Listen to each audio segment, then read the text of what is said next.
जी हाँ, शाह से भिड़ गई ममता बनर्जी, मच गया भयंकर बवाल। कहा पहलगाम लाल किला कांड क्या शाह ने कराया? ममता की सीधी चेतावनी, टकराना मत। स्वागत है आप सभी का। आप देख रहे हैं द राजनीति का विशेष सेगमेंट खबर और विश्लेषण। मैं हूं जब्बार खान। तो क्या पश्चिम बंगाल चुनाव से पहले बंगाल के भीतर भारतीय जनता पार्टी हिंदू मुस्लिम की लकीर मोटी कर रही है?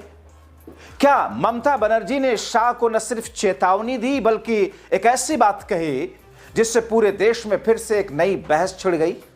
आखिर शाह ने क्यों पहले कहा कि घुसपैठ को रोकना मुमकिन ही नहीं लग रहा, और अब क्यों कह रहे हैं कि राज्य की जिम्मेदारी होती है घुसपैठ को रोकना? दोस्तों, जिस अंदाज में, जिस तरीके से चुनावी माहौल को एक अलग रंग देकर के जनता के बीच में बीजेपी चुनाव को हथियाने की बंगाल में कोशिश करते दिखाई दे रही है, ममता बनर्जी ने उसे भांप लिया है।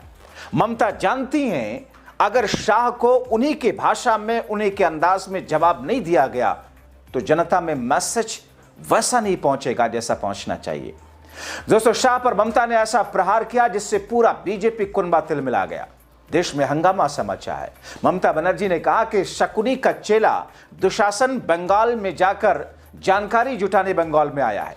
जैसे ही चुनाव आते हैं दुशासन और दुर्योधन दिखाई देने लगते हैं। आज बीजेपी कह रही है कि ममता बनर्जी ने जमीन नहीं दी, तो फिर पेट्रोपोल और अंडाल में जमीन किसने दी? बांकुरा में आयोजित कार्यक्रम में ममता बनर्जी ने कहा, बीजेपी कहती है कि घुसपैठिए सिर्फ बंगाल से आते हैं। अगर ऐसा है तो क्या पहलगाम में हमला आपने कराया था? दिल्ली में जो घटना हुई उसके पीछे कौन था? बीजेपी एसआईआर के नाम पर लोगों को परेशान कर रही है। ममता का यह बयान केंद्रीय गृह मंत्री अमित शाह के उस बयान के जवाब में आया जिसमें ममता बनर्जी पर घुसपैठ की सारी जिम्मेदारी का ठिकरा फोड़ते हुए दरअसल शाह ने कहा कि घुसपैठ को रोकने के लिए हम जो फेंसिंग कराना चाहते हैं, ममता बनर्जी की सरकार उसके लिए जमीन नहीं दे रही। इसका भी फैक्ट चेक करता हूं कि शाह कितना सच कितना झूठ बोल रहे थे। दोस्तों, पश्चिम बंगाल दौरे के दूसरे दिन अमित शाह ने कोलकाता में एक प्रेस कॉन्फ्रेंस की।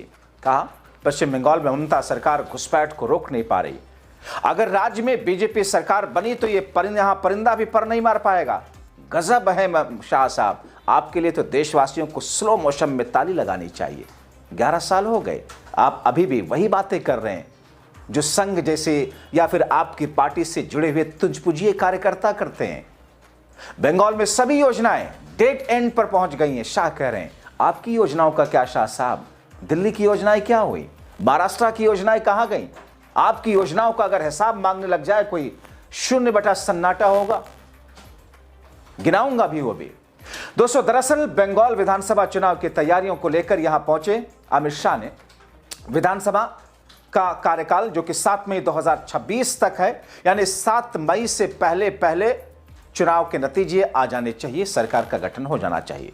चुनाव मार्च अप्रैल में लगभग होना तय माना जा रहा है, यानी महज 202 महीने बाद 294 की सीटें हैं। टीएमसी की सरकार है। सरकार ही नहीं, ऐसा खूंटा गाड़े हुए ममता बनर्जी बैठी हैं जिसे संघ बीजेपी पूरा एनडीए खेमा मिलकर के हिला नहीं पा रहा है। दरअसल शाह बंगाल दौरे पर ममता के खिलाफ माहौल बनाने की कोशिश करते देखे। शाह ने ममता पर प्रहार करते हुए कहा, कौन सी सरकार है जो बॉर्डर पर फेंसिंग के लिए जगह नहीं दे रही है? वो सरकार आपकी है। घुसपैठिया गांव में घुसता है तो उस पर किसी तरह का एक्शन क्यों नहीं लिया जाता? ममता सरकार क्यों कर रही है ऐसा? घुसपैठियों को वापस क्यों नहीं भेज रही है? बंगाल की तरह कश्मीर, असम, त्रिपुरा के बॉर्डर पर घुसपैठ क्यों नहीं हो रहा? लेकिन दोस्तों, गजब है, कश्मीर का जिक्र कर रहे हैं अमित शाह, तो फिर जम्मू कश्मीर के इलाके में पहलगाम में कहां से आ गए थे वो घुसपैठिए, और कौन थे वो लोग जो देश के अलग अलग हिस्सों में लगातार आ रहे? यानी कि शाह के हिसाब से सिर्फ बंगाल के रास्ते ही भारत में घुसपैठिया हो रहा। गजब आपकी जानकारी है शाह साहब। किसी और मौके पर दोस्तों इस पर पूरा विस्तार से एक शो करके मैं आपको बताऊंगा केंद्र की मोदी सरकार किस तौर पर देशवासियों के साथ में छल कर रही है। पूरी जिम्मेदारी के साथ में कह रहा हूं, छल कर रही है, क्योंकि उनकी स्कीमों को उठाकर देख लीजिए, उनके प्राथमिकताओं को उठा करके देख लीजिए और जमीन पर उसका नतीजा देख लीजिए, आप खुद तय कर लेंगे।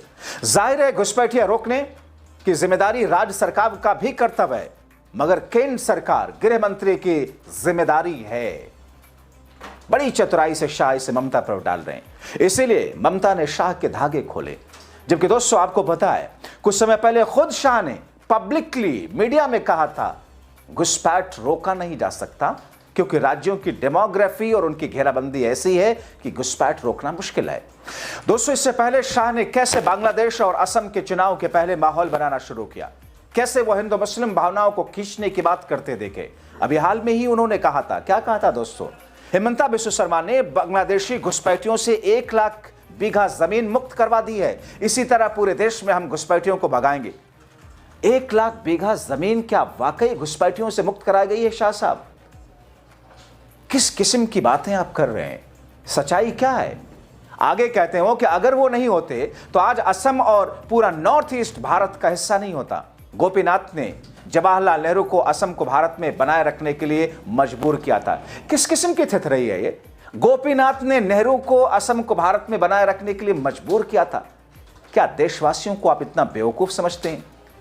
माना आपके अधकचरे ज्ञान वाले सड़े गले अंधभक्त, चाहे वो पत्रकार हो चाहे वो बुद्धिजीवी कहलाते हो खुद को, बावजूद इसके कि वो आपका प्रोपेगेंडा फैलाते हैं, आपने तो जनता को पूरा बेवकूफ ही समझ लिया। खैर दोस्तों, ममता बनर्जी ने शाह पर प्रहार करते हुए कहा कि केंद्र दावा कर रही है कि 1.5 करोड़ नाम मतदाता सूची से हटाएंगे।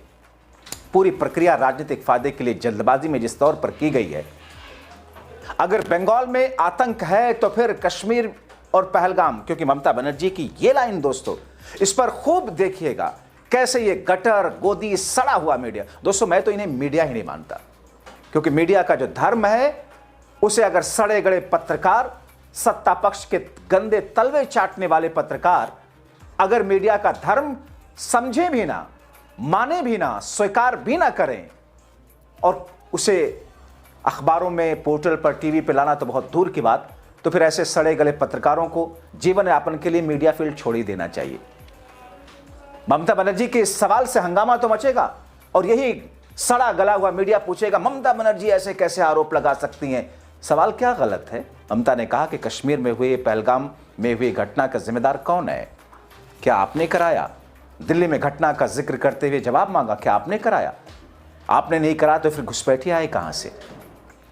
दोस्तों जिस तरीके से वो कहती हैं कि सभी रेलवे प्रोजेक्ट राज्य सरकार की ओर से जमीन देने के बाद पूरे हुए, कोयला खनन के लिए ईसीएल को जमीन राज्य ने दी, पेट्रोपोल, चंगरा बांध, सीमावर्ती इलाकों में जमीन उपलब्ध कराई, मगर शाह साहब कहते हैं कि साहब राज्य सरकार जमीन नहीं दे रही है। वो कहती हैं कि केंद्र सरकार ने 100 दिन का काम, सर्व शिक्षा अभियान जैसे कई केंद्रीय योजनाएं रोक दी। वो बात कर रहे हैं कि शिक्षा के लिए, बात कर रहे हैं महिलाओं की, बेटियों की रक्षा के लिए। योजनाओं के नाम बदलकर जनता को गुमराह करती है सरकार। ममता ने दावा किया कि एसआईआर के नाम पर राजवंशी, मतुआ, आदिवासी समुदाय के लोगों के नाम हटाए गए। उन्होंने पुरुलिया की घटना का जिक्र करते हुए कहा कि सुनवाई के लिए बुलाए जाने के दौरान एक बुजुर्ग की मौत हो गई। अगर आधार कार्ड है तो फिर बार बार नाम क्यों काटे जा रहे हैं? राज्य में औद्योगिकरण, हाईवे, हर जिले में शॉपिंग मॉल बनाने का काम चल रहा है, जहां स्वयं सहायता समूहों को बिना किराए की जमीन दी गई। साकेत गोखले हैं टीएमसी के नेता, उन्होंने भी पलटवार किया अमित शाह पर कि कोलकाता में प्रेस कॉन्फ्रेंस कर जो दावा किया शाह ने कि एक भी घुसपैठियों को देश में घुसने नहीं दिया जाएगा। गोखले ने तंज कसते हुए कहा कि शाह ने यह बात एक दिन पहले गुवाहाटी में भी कही थी और शायद मोदी सरकार के पहले ऐसे ईमानदार मंत्री हैं जो बार बार सार्वजनिक रूप से अपनी नाकामी स्वीकार करते हैं। घुसपैठिए 200 किलोमीटर से ज्यादा अंदर भारत में घुसकर पहलगाम में 26 भारतीयों की जान ले लेते हैं। दिल्ली तक पहुंचकर राजधानी के बीचों बीच धमाका कर 15 लोगों की जान लेते हैं। खुद बीजेपी दावा करती है असम और त्रिपुरा जैसे डबल इंजन सरकार वाले राज्य में घुसपैठिए मौजूद हैं, जो गृहमंत्री के दावों को गंभीर तौर पर सवाल उस पर उठाता है। लेकिन दोस्तों जिस तरीके से ममता बनर्जी ने शाह पर प्रहार करते हुए कहा कि अगर जम्मू कश्मीर में आतंकवाद नहीं है, घुसपैठ नहीं है, तो पहलगाम की घटना कैसे हुई? क्या पहलगाम में आपने हमला कराया था? दिल्ली में हुई घटना के पीछे कौन था? बीजेपी खीमा खलबलाया हुआ, क्योंकि बंगाल और असम में जिस तरह शाह कर रहे हैं 2026 के बंगाल चुनाव घुसपैठ के मुद्दे पर लड़ेंगे। शाह ये कह रहे हैं कि 26 का चुनाव हम तो घुसपैठ के मुद्दे पर लड़ेंगे, जिसके जिम्मेदार वो खुद ही हैं। गृह मंत्री होता है जिम्मेदार।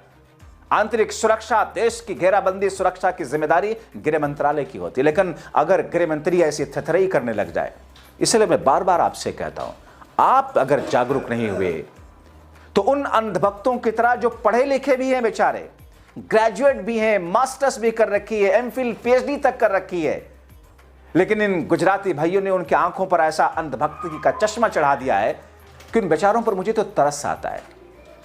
दरअसल दोस्तों, घुसपैठ के मुद्दे पर चुनाव लड़ने की बात कौन कर रहा है? केंद्र सरकार कर रही है।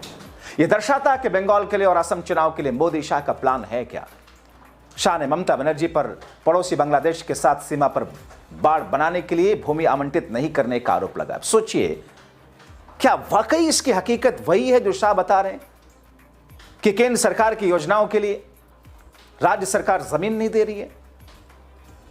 इस पर फैक्ट चेक होना चाहिए। और मैं दर्शकों आपसे कहूंगा, आप उठा करके देख लिए, बंगाल की सिचुएशन के देखिए, सारी पोल सरकार की खुल जाएगी। जाहिर है, बंगाल का चुनाव हो या फिर असम का, शाह और बीजेपी ऐसा प्लान जमीन पर उतार रही जिसका असर चुनाव पर पड़ना तय होगा। मगर बंगाल के परिप्रेक्ष्य में राजनीतिक जानकार इसे शाह का बैकफायर करने वाला प्लान बता रहे हैं। क्योंकि दोस्तों, घुसपैठ के मुद्दे पर तो सभी भारतीय, सभी पार्टी एक सुर में बोलती है, घुसपैठ रुकना चाहिए। मगर दोस्तों, यहां सीए का जिक्र आपके जहन में जरूर होना चाहिए। कैसे इस देश के डीएनए में हिंदू मुस्लिम बिखराव का जिक्र करके सीए को लाकर मोदी शाह की सरकार ने धार्मिक तौर पर नागरिकता देने की कवायद शुरू की है। जबकि दोस्तों, नागरिकता का ताल्लुक धर्म से हो ही नहीं सकता। धर्म की बुनियाद पर नागरिकता देना असंवैधानिक है। लेकिन किससे आप उम्मीद करेंगे? यानी कि बांग्लादेश, पाकिस्तान, अफगानिस्तान, जहां से भी अगर कोई खुद को, मान लीजिए कोई मुस्लिम ही है, मान लीजिए कोई क्रिश्चियन है और खुद को उसने कहा मैं हिंदू हूं, या मान लीजिए वो हिंदू ही है, क्या गारंटी कि उसकी वो आतंकी नहीं हो सकता है? क्या गारंटी कि चोर उचक्का, जेब कतरा, रेपिस्ट नहीं हो सकता है? क्या मोदी और शाह सारे हिंदुओं का ठेका लेते हैं? दोस्तों, प्लान करने वाला कौन होता है? प्लान करने वाला होता है गरीब, या फिर वो आदमी जिसको अपने पेट पालने के लिए या उसको उस जगह पर मुश्किलों का सामना करना पड़ता है। किसको सामना करना पड़ता है? एकदम पंक्ति में खड़े हुए आखिरी शख्स को। ज्यादा उसमें कोई भी हो सकता है, चोर, उचक्का, आतंकी कोई भी हो सकता है, उनका इस्तेमाल भी कर सकता है। लेकिन मोदी और शाह बड़ी चालाकी के साथ में इन प्लान करने वाले लोगों को यहां बाहें फैला करके स्वागत कर रहे हैं। मेरे हिसाब से ना मुस्लिम किसी देश से आए उसको नागरिकता मिलनी चाहिए, न हिंदू किसी देश से आए उसको नागरिकता मिलनी चाहिए। और अगर आतंकवाद सनातनी नहीं होते हैं, अब मैं आप सबसे पूछता हूं, ढकोसला करने वाले बुद्धिजीवियों, पत्रकारों से पूछता हूं, शायद पढ़े लिखे हैं, शायद ध्यान दे तो उनको समझ में आए कि आतंकवाद का ताल्लुक किसी धर्म से होता है। तो फिर इस देश में गांधी की हत्या जिसने की वो तो मुस्लिम नहीं था। इस देश में इंदिरा की हत्या जिसने की उस मुस्लिम तो नहीं था। इस देश में राजीव की हत्या जिसने की, भारत और नेपाल, श्रीलंका दोनों को मिला ली, मुस्लिम तो नहीं था। सैफरन टेररिज्म की संज्ञा को क्यों मीडिया दबा दे रहा है? मैं बार बार ये कहता हूं, ना हिंदू आतंकवाद होता है, ना मुस्लिम आतंकवाद होता है। लेकिन यही दरअसल यूएसपी है मौजूदा वक्त के सत्ता पक्ष की। अपनी राय जरूर लिखें।